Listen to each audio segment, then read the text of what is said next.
Hello friends, मैं पूजा सक्सेना फिर से आपके सामने हाजिर हुई हूँ। जैसा कि आप लोगों को पता है कि भाई 8 चैप्टर तो हम फिनिश कर चुके हैं। अब हमने टारगेट किया है 9th चैप्टर को, या कहें ट्रिग्नोमेट्री के एप्लीकेशन को, या आप कह सकते हैं कि अब हम पढ़ रहे हैं हाइट एंड डिस्टेंस को। और बाय धीरे धीरे करके वन बाय वन हम सभी क्वेश्चंस को कवर कर रहे हैं, जिसको आप मेरे चैनल की प्लेलिस्ट में जाके देख सकते हैं। चलिए स्टार्ट करते हैं हम क्वेश्चन नंबर 6 को। क्वेश्चन नंबर 6 क्या कह रहा है? A 1.5 metre tall boy is standing at some distance from 30 metre tall building. भाई एक लड़का है जो कि 30 मीटर टॉल बिल्डिंग से, तो मैंने सबसे पहले क्या किया, बिल्डिंग बनाई, क्योंकि मेरा मेन टारगेट होता है डायग्राम बनाने का। तो मैंने बिल्डिंग बना ली और ये लड़का बनाया मैंने कितना, 1.5 मीटर का, क्योंकि ये किसी डिस्टेंस पे खड़ा है। अब आपकी इच्छा है कि आप इधर लेना चाहें डिस्टेंस कि इधर लेना चाहें, लेकिन ये लड़का जो कि है 1.5 मीटर का है, ये कुछ डिस्टेंस पे खड़ा हुआ है, तो मैंने इसे बनाया 1.5 मीटर। ठीक है। The angle of elevation from his eyes. Generally question में हम नीचे से बात करते हैं, लेकिन इस वाले क्वेश्चन में क्या हो रहा है कि उस लड़के की आंखों से बात हो रही है। आंखों से बात हो रही है तो देखिए इस तरीके से मैंने बना लिया कि हमें जो भी बात करनी है वो हमें उसकी आंखों से ही करनी है। The angle of elevation from his eyes to the top of the building. Building का टॉप तो ये कहलाएगा, ये जो है पहले तो था 30 degree, increases from 30 degree to 60 degree as he walks toward the building। अब वो धीरे धीरे जैसे करके जैसे ही बिल्डिंग की तरफ चलता है तो उसका जो एंगल ऑफ एलिवेशन है आइस से, वो 30 की जगह क्या हो जाता है, 60 हो जाता है। तो पहले तो था 30 बट अब क्या हो गया, अब हो गया 60। अब मुझे बेसिकली क्या फाइंड करना है, find the distance he walk towards the building. मुझे ये डिस्टेंस फाइंड आउट करनी है कि वो बिल्डिंग की तरफ कितना पैदल चला या कितना चला कि उसकी एंगल ऑफ एलिवेशन 30 से क्या हो गया, 60 हो गया। ये बोर्ड एग्जाम के पॉइंट ऑफ व्यू से ये क्वेश्चन बहुत इंपॉर्टेंट है। तो मैंने क्या किया, मैंने इस डायग्राम को नाम दे दिया ए। अच्छा एक चीज़ देखिए, 30 मीटर तो था, ये पूरा था, लेकिन वो हम जो भी बात कर रहे हैं उसकी आंखों से ही तो कर रहे हैं। तो ये डिस्टेंस क्या रहेगी, 30 में से 1.5 सब्ट्रैक्ट कर दीजिए, तो ये डिस्टेंस मेरी रह गई यहाँ से यहाँ तक की केवल 28.5।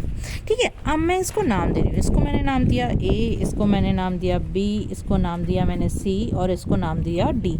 इवन मैंने बी और सी के बीच की जो डिस्टेंस थी उसको भी मैंने नाम दे दिया वाई। ठीक है।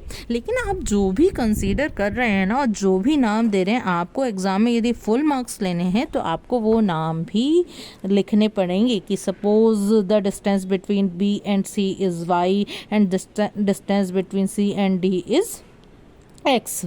ठीक है। जो भी लैंग्वेज में हो वो आपको यहाँ वहाँ मेंशन करना पड़ेगा। अब क्या करें, सबसे पहले हमें ये वाले पूरा सब कुछ दिखाई दे रहा है, तो हम इसमें ना देखिए, ये तो हो गया मेरा परपेंडिकुलर, ये हो गया मेरा बेस। अब आपको मैं बार बार बताती हूँ कि पंडित जी बेबी के पास गए और उसका नाम हर हर बोले, तो ये तो किसका होता है, साइन का होता है। ये किसका होता है, कॉस का होता है, परपेंडिकुलर अपॉन बेस। और ये किसका होता है, ये हमारा होता है टेन का, ये वाला। ठीक है। अब ये परपेंडिकुलर है, ये बेस है, तो 10 उठाएं इसमें। तो मैंने क्या किया, परपेंडिकुलर और बेस को देखते हुए मैंने इसको उठा लिया 10। तो मैं सबसे पहले बात कर रही हूँ in right angle triangle A B C. A B C को जब मैंने उठाया तो मैंने कहा कि 1060 की वैल्यू क्या हो जाएगी, 1060 की वैल्यू हो जाएगी परपेंडिकुलर अपॉन बेस, या कहूँ A B upon B C. लेकिन ए बी की वैल्यू क्या है, ए बी की वैल्यू तो है 28.5 और 1060 होता है मेरा √3, तो मैंने 28.5 वैल्यू रख ली। बी सी की वैल्यू मुझे वही चाहिए, तो बी सी की वैल्यू हो गई मेरी 28.5 अपॉन √3। ठीक है। अब अगली बार मैंने टारगेट कर लिया in right angle triangle A B D. In right angle triangle A B D, जब ए बी डी को टारगेट किया मैंने, तो देखिए ये परपेंडिकुलर और बी डी इसका पूरा बेस कहलाएगा। तो मैं कहूँगी कि भाई 1030 is equals to A B upon B D. अगली स्टेप में इसकी वैल्यू तो रख ली 1/√3 1030 की। ए बी को एज इट इज़ रहने दिया, बी डी की जगह मैंने कर लिया, बी डी क्या है, B C plus C D है ना।